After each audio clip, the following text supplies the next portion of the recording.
namo buddhaya semuanya. Namo buddhaya. Ini adalah kali kedua saya mendapat kesempatan untuk bisa sharing dhamma di wihara ini. Sebelumnya saya ucapkan terima kasih kepada pihak Yayasan Wihara Mahamanggala karena sudah mengundang saya dan memberikan kesempatan kepada saya untuk sharing dhamma. Sedikit mungkin saya akan memperkenalkan diri. Nama saya adalah Jenita Sitoha SPD. Saya adalah guru agama di Yayasan Perguruan Sultan Iskandar Muda. Saat ini juga mengajar di North Green School. Kemudian saya juga adalah seorang duta dhamma dari MBI Kota Medan. Dan saat ini saya sebenarnya bukan suku Tamil ya Pak. Edisinya suku Tamil tapi saya bukan suku Tamil. Saya kebetulan bergabung di komunitas guru Buddhis Tamil gitu. Jadi makanya hari ini saya berkesempatan untuk bisa sharing dhamma. Adapun topik yang saya pilih hari ini adalah mengenai memaksimalkan hidup. Kenapa saya pilih topik ini? Karena tidak jarang kita selalu dengar ada sebuah kalimat yang menyatakan seperti ini. Penyesalan itu datangnya selalu belakangan, datangnya selalu terakhir. Kenapa penyesalan itu nggak datangnya di depan aja atau kita hilangkan aja? Maka dari itu pentingnya kita memaksimalkan hidup kita ini. Jadi supaya penyesalan itu tidak datangnya belakangan, kita maksimal di kehidupan kita yang sekarang. Apapun yang kita kerjakan, apapun yang kita lakukan, harus kita lakukan dengan semaksimal yang bisa kita lakukan, supaya tidak terjadi penyesalan. Contoh, katanya kita sayang sama seseorang ini, kita anggaplah dia orang yang kita sayangi.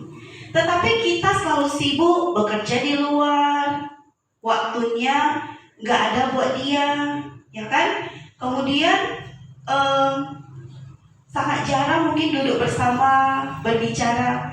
Akhirnya ketika orang tersebut sudah pergi meninggalkan kita, baru deh kita terasa, baru deh kita menyesal. Itu kan nggak ada gunanya ya sebenarnya, karena yang buat semua itu terjadi juga diri kita. Contoh lagi, misalnya nih, kita punya orang tua, ya. Kita yakin ya, setiap orang yang lahir itu pasti akan mengalami yang namanya kematian.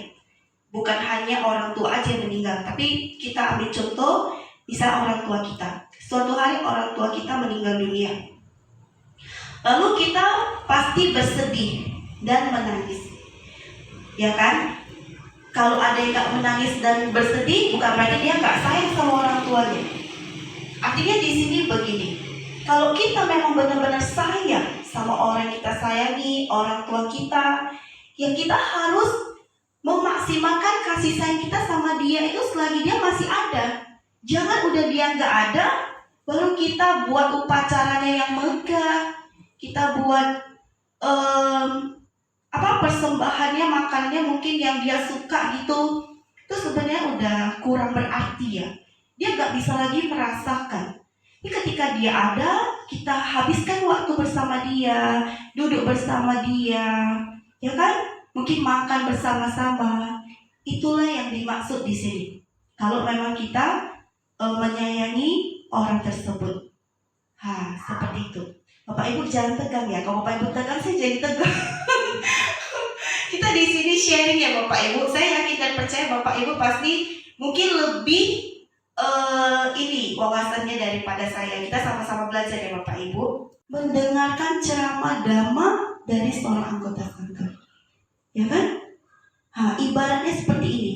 Kita nih orang yang gak tahu, kita butuh orang yang tahu supaya bisa mengajari kita menjadi tahu, ya kan? Salah satunya adalah anggota sangga.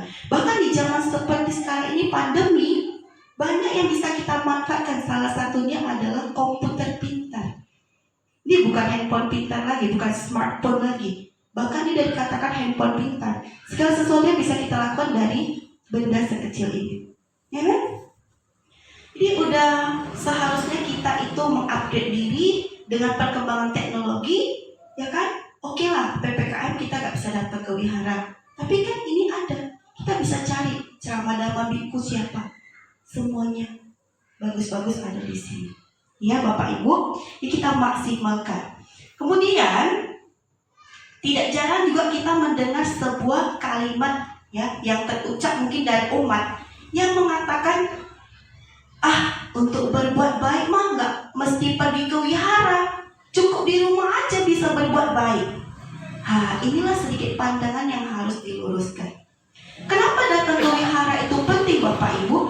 Karena di wihara ini adalah wadah yang paling efektif supaya kita bisa menyempurnakan kita punya kebajikan. Contoh, ketika kita udah niat datang aja, itu kan udah jadi satu perbuatan baik melalui pikiran ya.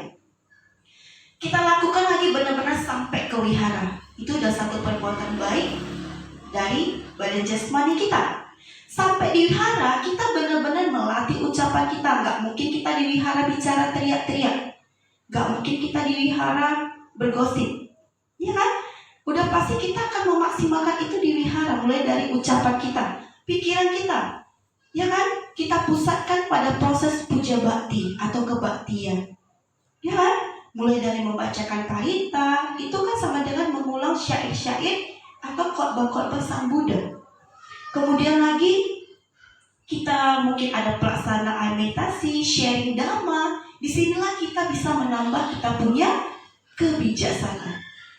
Jadi ibaratnya wihara itu ya adalah tempat kita untuk memberi makan batin kita dengan baik.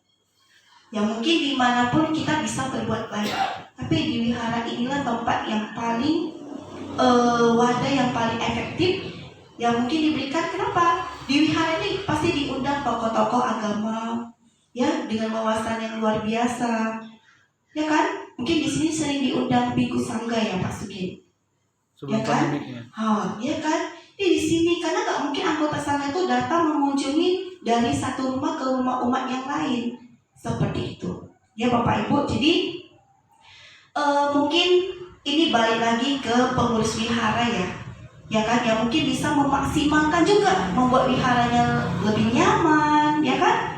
Dengan fasilitas sekarang yang mungkin udah lengkap ya Pak Sugeng, udah ada proyektor, ya kan? Udah mungkin bisa sharing damanya lebih menarik lagi, bisa nonton bersama mungkin tentang riwayat